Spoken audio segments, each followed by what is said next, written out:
Hey guys, welcome to Sippin' and Spillin' with Sid from Shuri, Mississippi. Hello, good day to you, top of the morning to ya, as it were. Guys, as I sit here filming this right now, waiting for Frank to get out of school,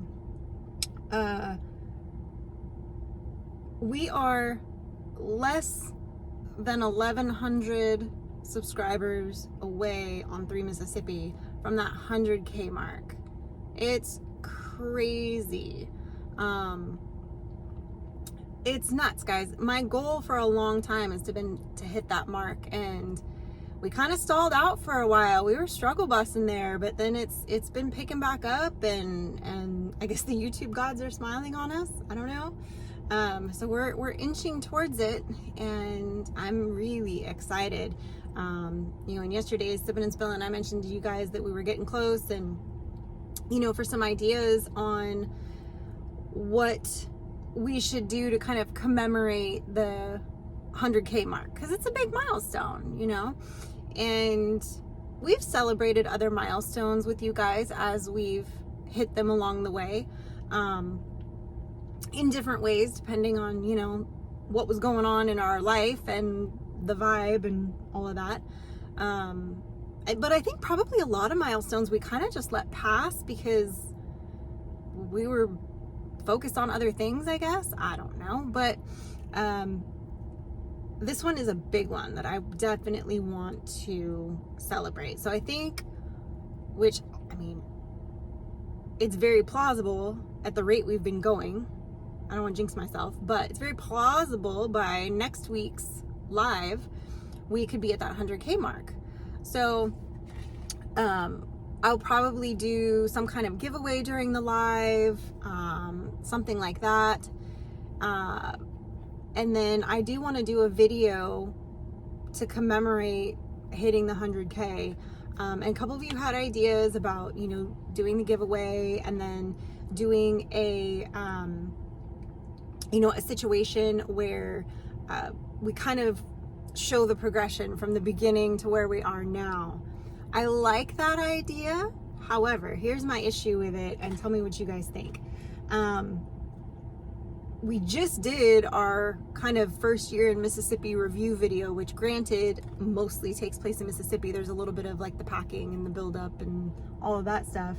And granted, I know a lot of people that have found us more recently since we have moved to Mississippi either haven't gone back into the archives to watch stuff from when we were in California and the different things that we did on the farm there. I know this for a couple reasons, just because I can see, what videos are being viewed, and because sometimes people will make suggestions or talk to me as if I've never processed an animal before, as if I've never raised an animal before. And so I'm like, oh, they're new, which is fine. Like, that's fine. I get it. Because this first year here, we're kind of building up our stock again. So, I did, before the closeout of this year, get to process out some meat birds that I raised, but that's been it so far. I am due to do a few ducks. I got to go through my duck inventory. I counted this morning. I'm pretty sure, sometimes it's hard when they're moving around, but I got 6 drakes. And so some of those guys are going to get processed out. I may keep all my hens. We'll see. But we haven't been showing a lot of that stuff because we haven't been doing it. We normally do a few hogs a year, and we haven't done any since we've moved here because our neighbor's property, they own a hog farm. So if we raised hogs, we would never be able to go over to their property and vice versa because of the rules about the contamination and all of that. So we don't want to raise hogs on our property because we wouldn't be able to hang out with our neighbors and our friends, and so we wouldn't be able to go over there and do that stuff. So we definitely don't want to do that. But I think that I need a sip. I think that for me anyway, I would kind of maybe like to do like a highlight reel of some of the things that we have done, back when we were TCR, before the move, and kind of splice that together, and maybe with some voiceover of like talking about our journey and why we felt we were prepared to get here and how grateful we are, you know, that we've had this YouTube journey the way that we've had it and the friends that we've made through it. So I do think that is probably the direction I'm leaning towards. But I don't know, maybe you guys have some other ideas. Maybe you guys have seen other channels do things that maybe I haven't seen. So again, feel free to drop them in the comments. And I, you know, I'm all for, sometimes, you know, it's hard as a, I hate calling myself a content creator. I know that's technically what I am, but it sounds like a made up job, guys. Let's be real. Like, it sounds like you just make nothing out of something out of nothing, which I guess essentially is what we do. But it does sound like something fake that you put on a resume, you know, like, you know, number 473 widget spinner at the widget factory. I don't know, but it does sound fake and made up if we're being real. So anyway, as a content creator, I hate saying that, and vlogger, I hate that too. I don't know why I have such an aversion to those two phrases, but I really do. I just prefer to say I do YouTube. That's what I tell people. Like, I say, when people ask me like what I do, I say, well, we have a farm and I do YouTube. That's how I answer people. I don't say, well, I'm a content creator, I'm an influencer. No, I am none of the above in my mind. Anyway, that's my rant on that. But because it sounds fake, sounds like I made it up. Not putting it on my resume, definitely not putting it on my tombstone. But anyway, as somebody who does YouTube, as I do, it's a constant thing that we're having to think of, you know, what can I film this week? What can I, because it is a business. So while we are enjoying showing people our lives and our journey that we are taking, the three of us together, that often includes our friends and things like that, and of course our animals, and for Mike, his plants, but it's hard sometimes to think of other things that you guys want to see having to do with our life, I guess. I mean, we try to show things of how to do certain things that we've learned that have worked, things that we've learned that have been failures, to maybe pass a nugget of wisdom on to another human who's maybe trying to do the same task that we have done now a few times, and we've learned that this works better than that, whatever. I'd like to think that we succeed at least in that occasionally. When we do those types of, I call, you know, sometimes I refer to them as like learning videos versus like the videos where we're just kind of showing you something that we're doing. And honestly, since we've been here in Mississippi, we haven't done a lot of learning videos because here for us, I guess we just, you know, we've been working on kind of getting things established and kind of getting things done. So it hasn't been so much of like showing you how to do anything. Whereas I think before we kind of had a system and a schedule and we had a layout of things, and we sort of showed you how to a lot more often. But I'll be real, a lot of times, you know, depending on the how to type of video, they don't land as well. People either think you talk too much or you didn't give enough explanation. It's really hard to please people on those. So honestly, I've kind of veered away from those intentionally. I feel like we can show you what we're doing and include the nuggets of information without billing it as a how-to, if that makes sense. I don't know. But I went all the way around the block basically to ask you guys if you have any other ideas as far as the 100K video goes, because as I'm saying, as a YouTuber, sometimes it's hard to come up with stuff, and we get in, I don't want to say a rut, but we get, you know, we're looking for inspiration and we're trying to come up with ideas. And I watch other things, not just other YouTube channels, but other kinds of content that, you know, TikTok and Reels and Shorts and you know, things on other platforms that maybe or tend to be geared a little differently, just to give me some ideas that I can kind of pull from. And I think that, at least for myself, when I look at videos that I've done more recently versus videos that I've done 2 or 3 years ago, I can definitely see the progression in my cinematography, I guess, and my editing skills and style. And I take real pride in that. It doesn't mean that I'm the best, but I feel like I'm relatively solid at it now. And that doesn't mean that I won't continue to view other content. Even when I'm watching movies or TV, I'm looking at like the different camera angles and the way they cut to the next scene. Like I'm taking things from all of that, and maybe not incorporating it fully because it's a different format and a different genre, but I'm trying to kind of implement it. And I have had a few people recently reach out to me that are maybe kind of either newer to YouTube or kind of having to start over again in a way, or they're thinking about starting a YouTube channel.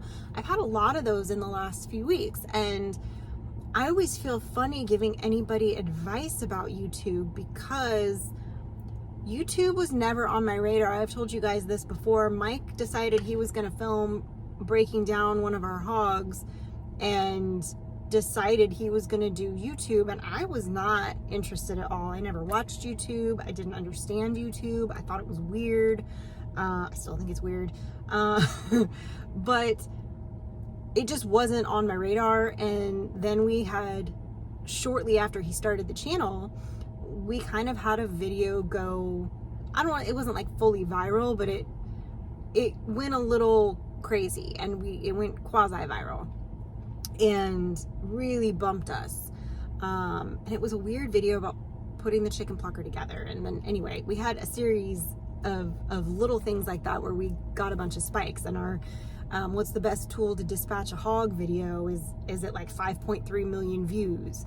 You know, and it's just one of those things where you get a few videos that maybe do really, really well, and it can kind of help bump you. But I was never really fully involved into the YouTube channel until Mike sort of handed me the reins right before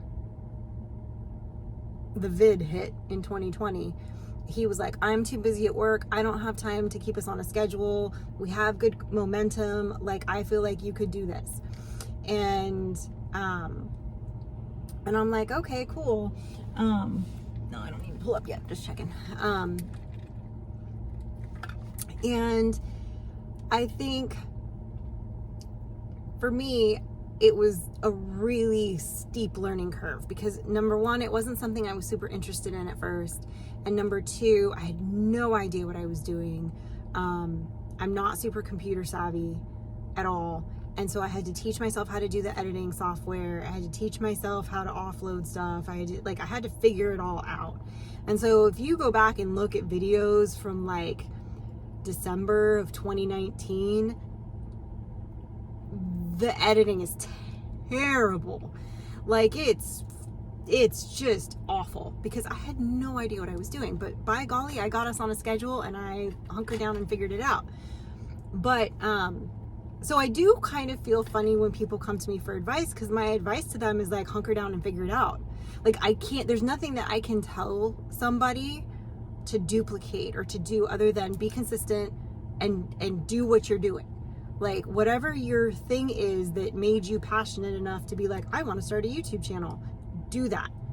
And like, with your style, like with whatever your twist is, like do that and make that you, and just be legit about it. That is always 100% my advice. But when people are like, well, how do you get more subscribers, and how do you do this, and how do you do that? I'm like, I don't know. It's taken us 5 years to get this far. And really, I don't count the first couple years fully until we really started posting long format videos consistently, which would have been right about 2020.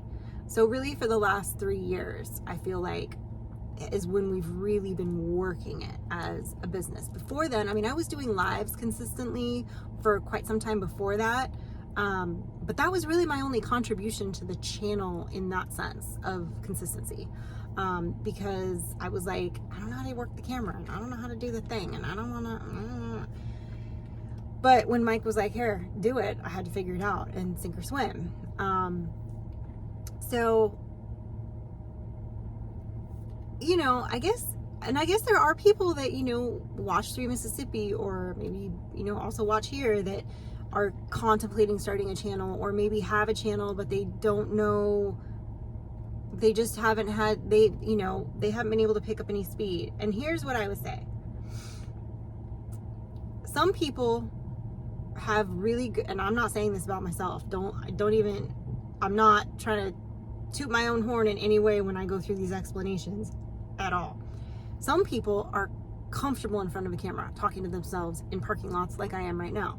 It took me a while to get to that point. Now when people look at me like I'm crazy, I'm like, it's fine, I'm working. And nowadays it's not as bad because people do FaceTime and Zoom calls all over the place, and nobody, you know, gives it a second thought. The flip of that is, you know, you're constantly, when you're working randomly on the fly as a YouTuber, sometimes, or when you're filming something that you're doing, not everyone is a good talker, or a good explainer, or a good character in the sense that you draw people in. Not everybody can do it. And I'm not saying like, oh, I'm special, I can do it. It does come more naturally to me. Like, I am more comfortable with it because of my previous background and other things. So this wasn't so like out of the realm of possibility. But it is what it is.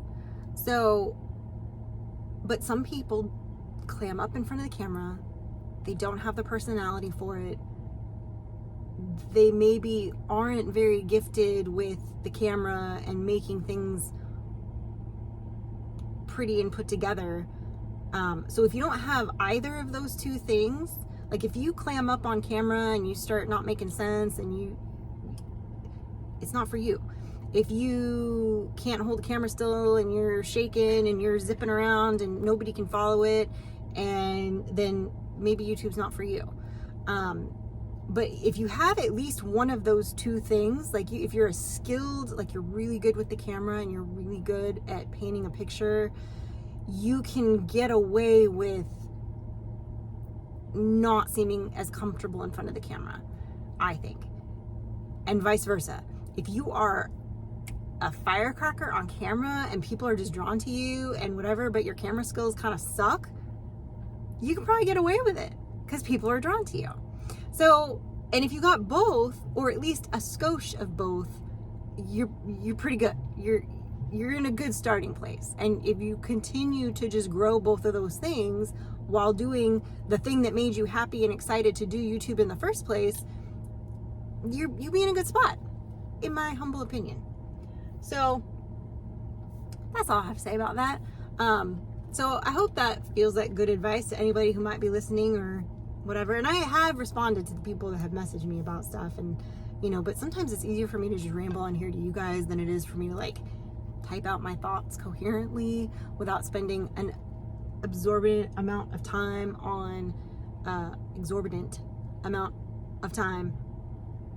getting it perfect, because I tend to want to do that if I'm writing something, whereas here this is one and done, go, that's it.